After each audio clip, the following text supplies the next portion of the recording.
Bonjour à tous, j'espère que vous avez passé une très bonne fête de la Saint-Valentin. Je m'appelle Chen Yanli, je suis entrepreneur dans les affaires franco-chinoises et auteur de 2 livres, Réussir sur le marché chinois aux éditions Erol et Cyrano, Confucius et moi, une chinoise à Paris, qui a récemment paru chez l'Archipel.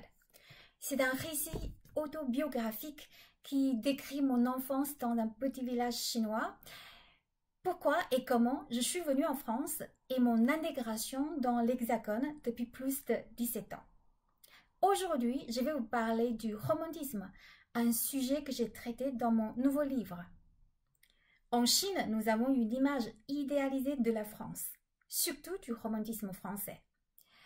Cette image vient notamment des films et des classiques français qu'on peut facilement trouver même dans les librairies des petits bourgs chinois. Pour moi, Cyrano et Quasimodo incarnaient parfaitement l'esprit romantique à la française qui se résumait par un sentiment très profond, très authentique, très fidèle, avec un fort esprit de sacrifice. Avant de venir en France, dans mon imagination, je pensais que les hommes français offraient tous les jours des roses ou de belles surprises à leurs compagnes et faisaient preuve d'une affection et d'une fidélité jamais prise en défaut. En 2003, j'ai débarqué sur le campus de HEC. En décembre 2004, j'ai fait la connaissance d'un jeune élève de l'école qui était en stage de fin d'année. Je l'appelle Louis dans mon livre. Louis était très attentionné, très doux, très patient. Il a eu le coup de foudre pour moi dès la première rencontre. Il m'appelait tous les jours. 2 semaines après, il a annoncé à ses amis que j'étais la femme de sa vie. Il m'a même écrit un très beau poème intitulé « Hirondelle de printemps » qui correspond au sens de mon prénom, Chunye. Il voulait que je jure de ne jamais le quitter. En un mot, Louis était le vrai homme romantique que j'attendais depuis si longtemps. Le temps passait et je suis aussi tombée amoureuse de lui. Tout s'est très bien passé jusqu'au jour où ses parents sont intervenus.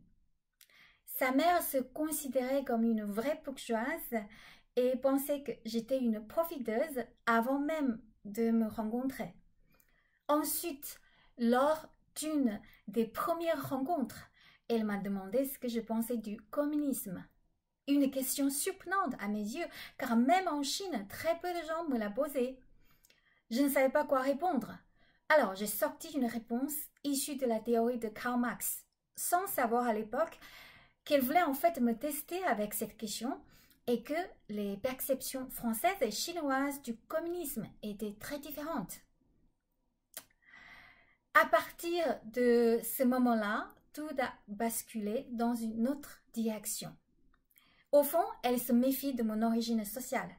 Comment une Chinoise d'origine modeste venue d'un pays communiste pouvait-elle partager la vie du fils d'une famille française bourgeoise? Si vous voulez connaître la suite de cette histoire, je vous invite à lire mon livre Cyrano, Confucius et moi, dans lequel j'ai aussi comparé le romantisme français au romantisme chinois et illustré d'autres différences culturelles, quiproquos ou clichés entre nos 2 mondes. Il est disponible dans les librairies ou en ligne. Pour finir, je reviens à la perception chinoise du romantisme français. Après des années vécues dans ce pays romantique, j'ai enfin compris que le romantisme français, imaginé par les Chinois, n'est qu'une vaste blague. Pour moi, ce qui résume le mieux l'esprit romantique à la française, c'est ce panneau publicitaire de la mairie de Paris que j'ai vu il y a quelques années. Les fleuristes de Paris vous proposent, pour fêter la Saint-Valentin, 50% de remise sur le 2e bouquet. Pensez à votre maîtresse aussi. Si vous avez aimé cette vidéo, n'hésitez pas à cliquer sur like ou à la partager. Je vous remercie pour votre attention et je vous souhaite à tous une très bonne journée. À très bientôt.